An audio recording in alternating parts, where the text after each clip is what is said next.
આંકોડિયા નજીક એક unknown dead body પોલીસે મળી હતી. ડેડ બોડીનું ફોરેન્સિક પીએમ કરાયા પછી પોલીસે એક જાણ પડી કે અને ગલા ઘોટવાના કારણે આ મર્ડરનું બનાવ બન્યું છે. અજીના બાનુ મુસ્તફા દિવાન 36 વર્ષની મહિલા છે, જો પોતે ગોરવા વિસ્તારની અંદર રહે છે.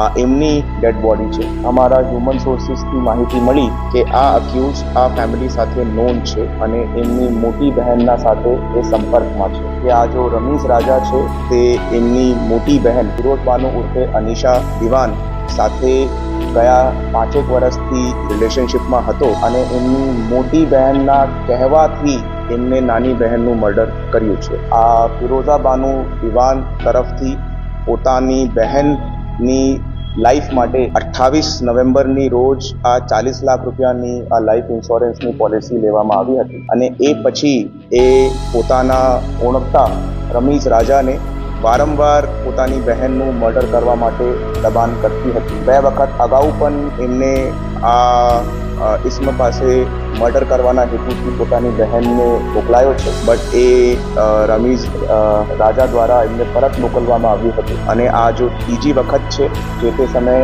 એમને પોતાની બહેનને શ્રમ કાર્ડ બનાવવાના બહાને એ પોતાના આ રમીઝ રાજા પાસે એમને મોકલાયો હતો. રમીઝ રાજા એમને આર્યા હાઇટ્સ પાસેની ચોકડી ઉપરથી પિકઅપ કરે છે અને પછી ત્યાંથી 3.5 કિલોમીટર દૂર આંકોડિયા કેનાલના પાછળવાળા અંધારાવાળા એરિયાની અંદર લઈને જાય છે અને એના દુપટ્ટાથી એમનું ગોલું ઘૂંટીને આ મર્ડરનો કૃત્ય કરે છે.